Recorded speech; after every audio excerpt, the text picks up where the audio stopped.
Well, we have done a lot of things during the years of doing Orange and Blue today. But Andrew Mason, I don't think we've ever done back-to-back live shows, but we have breaking news for Denver Broncos fans out there, and it has to do with Christmas Day.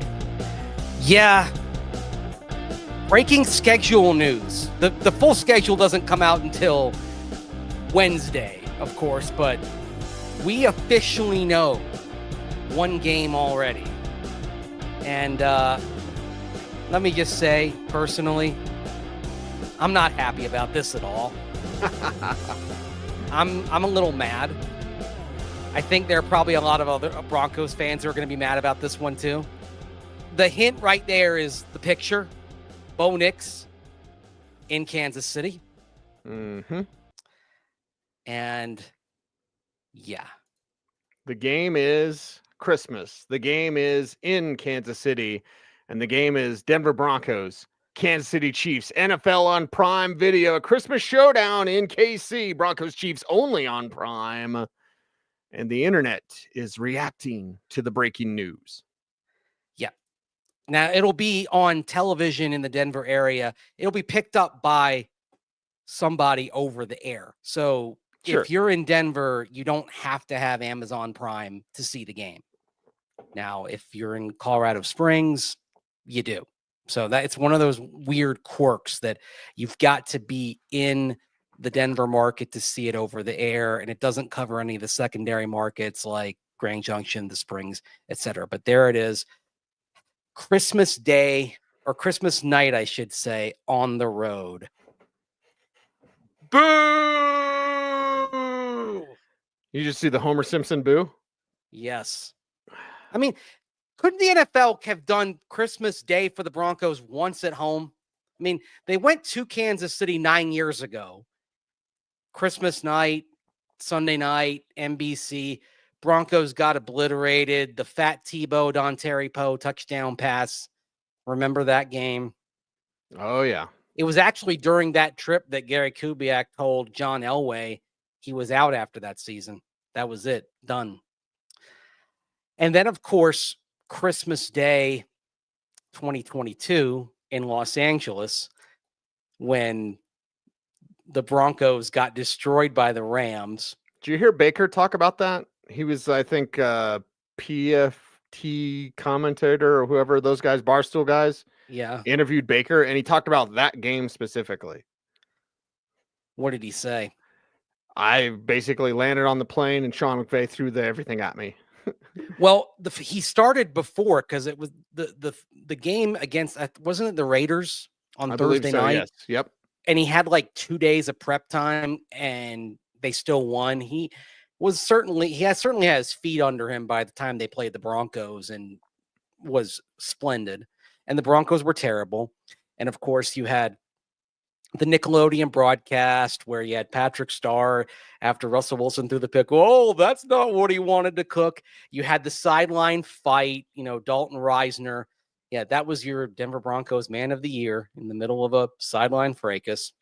You had Randy Gregory getting into a fight during the post-game handshakes. You allowed 50-plus points to a team that had what seemed like at least 1/3 of its roster injured. It was a disaster. Now, there have been some Christmas Day wins for the Broncos. You go back to 2004, Christmas night in Tennessee. 1999, Christmas night in Detroit, or Christmas afternoon, I should say, in Detroit. So it hasn't all been bad for the Broncos, but I just wanted, if they had to play on Christmas Day, I just wanted to be at home in Denver.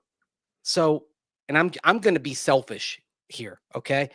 If there had to be a Christmas game, I just wanted to roll out of my own bed and go down to the stadium and cover it. I thought that would have been awesome.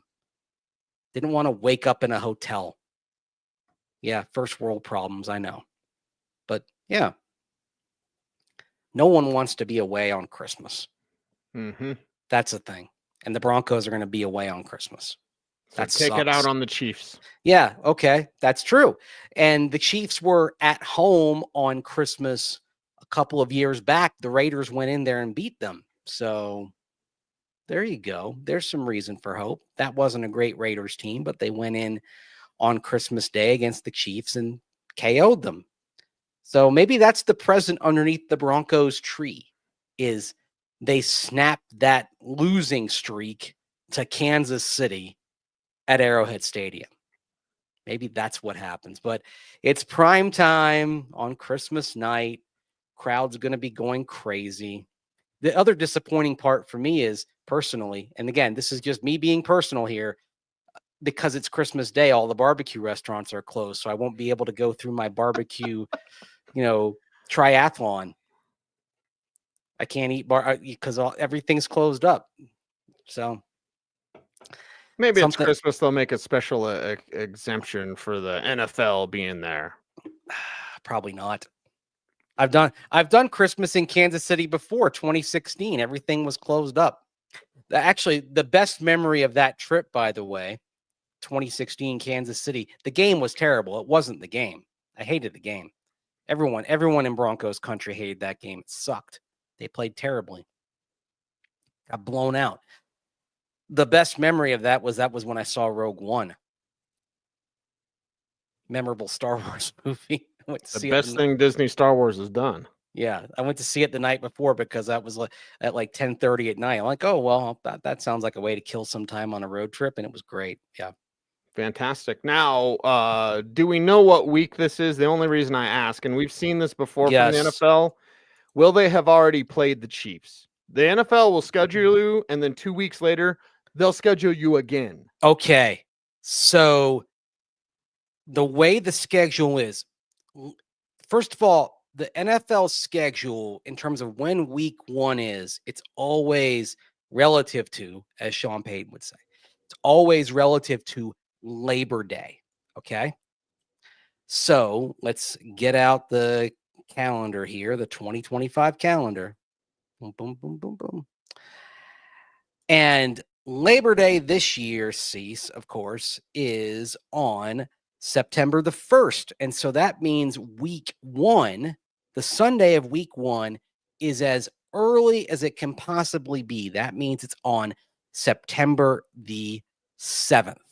So it's the earliest possible start to the season. So that means the Christmas Day game on Thursday, December 25th.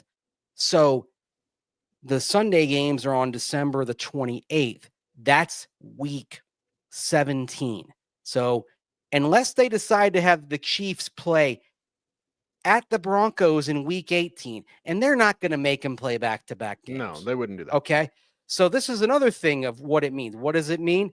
It means the Broncos won't play the Chiefs in week 18. So the week 18 game will be Chargers or Raiders. So Broncos hosting the Chiefs is some other time in the season. We just don't know when. So you can now, again, unless they do something really crackers that is unexpected, like have them play back-to-back games, you can basically rely on the Broncos closing against the Chargers or Raiders. We don't know where just yet, but we can rely on Chargers Raiders being the week 18 game. So then, and another thing also that comes into play, if the Broncos need a win in week 18, they'll have the mini bye before it. So now let's look at a positive like that. If they need a win in week 18, they'll get the mini bye before that. They'll get some rest heading into that. So that's a potential advantage as well. Another thing that also comes into play here is there's not a limit on how many times you can be on Thursday night. It used to be, of course, they wanted everyone once per season. Now you can have more than one Thursday night game. But sometimes when they put multiple Thursday night games on the schedule, not with the flex, but doing it in advance, they try to make sure one of those Thursday night games has a longer lead time. So something to look out for is, in this case, especially because we're getting into, like the end of the season and they start doing some weird things with the schedules. In this case, or another Thursday night case, do the Broncos get a longer lead time before a Thursday night game, right? Do they have a bye week before an earlier Thursday night game, that sort of thing. I hope they're not looking at a situation where they're getting 2 short weeks on the schedule as it's written up this week. That would be crap, in my opinion. Yeah. Well, this game against Kansas City on Christmas could be for the division. Yes. And then your next game is a division game. Yeah. So you better finish strong, because I imagine the Broncos will be battling for the AFC West. I'm not genuflecting to the Chiefs. Not anymore. Bo Nix is here. This team is better. This defense is better. That game, though, and look at all the one-score games that Kansas City had last year. And if you reverse that, or even half that, if you half it, they're like a 9-win team. If you reverse it, then I think what they have 11 one-score games, top of my head, last year. So this year, I'm not genuflecting to Kansas City. I feel the Broncos can win the AFC West. And obviously, this might be Kansas City trying to catch Denver for the AFC West. Let's think positively here, okay, from the Broncos' perspective. Let's think positively. What if this is about slaying the dragon in its lair? That they've won 9 consecutive division titles, and if you're going to finally slay the dragon, if you're going to finally deliver the knockout punch, whatever cliche you want to use in this instance, to do it right there in their house in prime time on a holiday night, that opportunity, that's actually pretty cool if you could pull it off. And maybe that's what it is. Maybe you just have to have that whole set of circumstances right there in front of you. Maybe that's what it requires. If we're being totally optimistic here, maybe that's what you need to have. I would say if we're being totally optimistic, it's the Chiefs trying to catch the Broncos.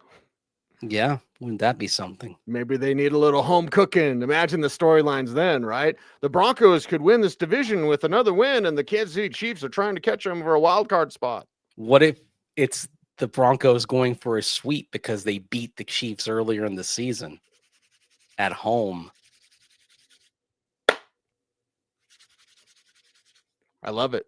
Hey, the Broncos could be going for their 3rd consecutive home win, or they are going for their 3rd consecutive home win over Kansas City this season, whenever that game happens. Although, look, we all know the game last January, it was against the Chiefs scrubs. You can put an asterisk by that. But the Broncos did beat Kansas City in October 2023 at home. Yes, Patrick Mahomes was sick. We know that. But he still played. Travis Kelce played. Their first team defense played. Broncos beat them. It wasn't the scrubs that day. So it's a team that does believe they can win. And, oh, by the way, that Broncos team certainly believes they should have won the game at Arrowhead. They know it was a blocked field goal away from happening. They know that they had the game-winning drive to win that game, and that they lost on something that happens rarely. Yes, the Chiefs did earn that win. It was a triumph from their perspective of preparation. Tip the cap to Dave Tobe. Tip the cap to the Chiefs special teams. They exploited a weakness in the Broncos' protection on place kicks. That's part of the game, but it happens rarely. It's the kind of thing that isn't something on which you can rely. And the Broncos certainly believe it's the kind of thing that isn't going to happen again if it's a similar scenario. How many primetime games they're getting this year? At least 4. Part of it, 5. Yeah, part of it is the AFC West is so deep. Not every AFC West game will be on primetime because you got to leave some for the afternoon game, the afternoon and the networks there. Right. But I mean, you could put every AFC West game in prime time and it would be a fairly legitimate choice. That's how stacked the division is top to bottom. Could be some good football. And every team in the division has a reason to be in primetime, even the Raiders. People want to watch Ashton Genty. I mean, last night I had a long conversation with my mom, and she was talking about how much she likes Genty. And she's like, it's really sad he's on the Raiders. Yeah. She really likes him. Yeah. Hell of a player. He's going to be fun to watch. Oh, yeah. Yeah. The Raiders are going to be a very watchable team this season. Going to be a fun player to watch, and we're going to hate that he's with the Raiders. So. Yeah, you can hate them, but they're going to be an interesting team to watch. And in every AFC West game, it's going to be compelling. I mean, what's the comp here in terms of, I mean, it's tough. You haven't seen anything like this. Somebody's going to finish last. Probably a good team is going to finish last. I mean, what if it's Kansas City that finishes last? Yeah. And you mentioned it earlier with all the close games they played. What if it's flipped this year? Yep.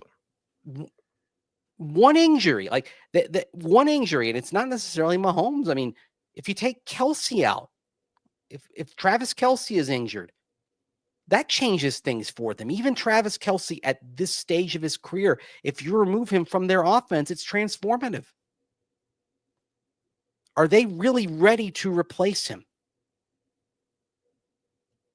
I mean, they've drafted tight ends, but is anybody really ready to replace him in that offense yet? Nope. Yeah. And that's another thing. As strong as this division is top to bottom, it's so strong that everybody in the division is one injury away from being 0-6 in the division. Mm-hmm. And that includes the Broncos.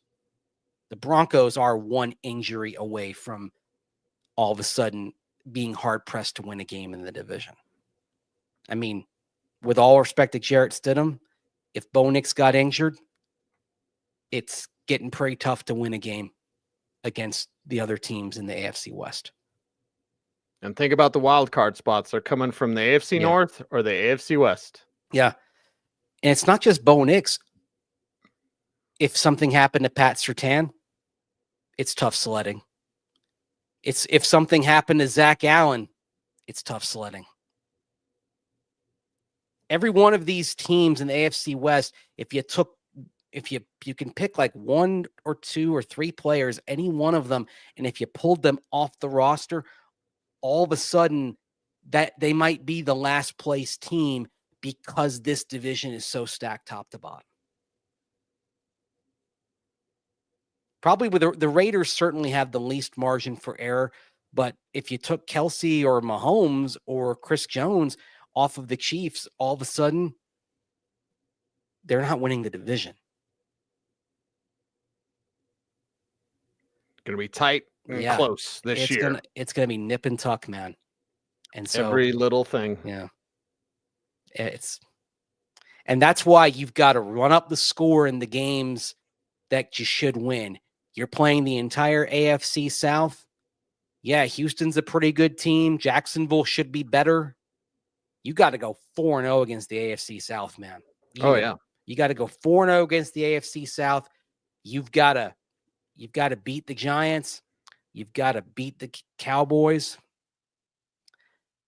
You probably need to beat the Bengals at home. It's a home game. You barely lost to them on the road. You probably got to take care of business against them here in Denver.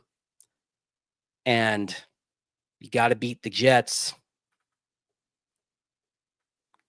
I mean, there's no margin for error, man. This is going to be tough. It's going to be fun to watch, and the Broncos should be better. But man, this is going to be some. Man, I was going to use an expression that I probably shouldn't on a family show, but it's going to be tight, man. It's going to be that.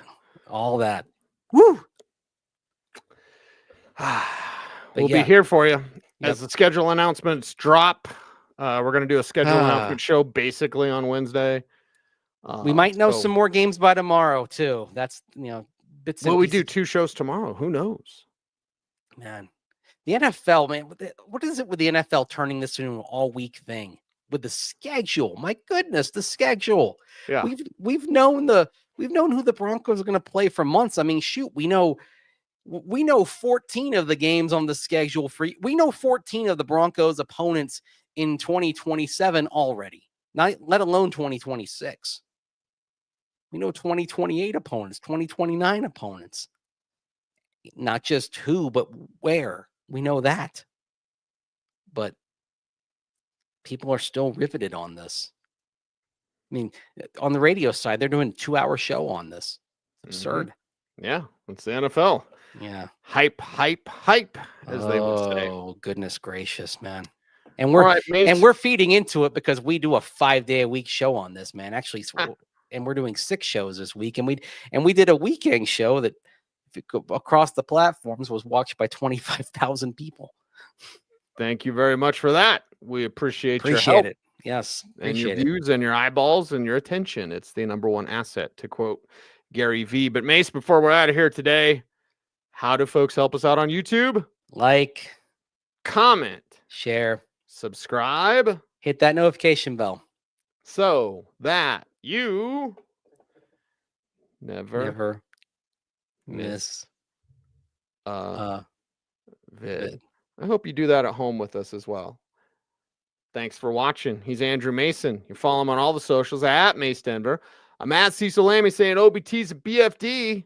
Stay tuned, and would you please stay frosty.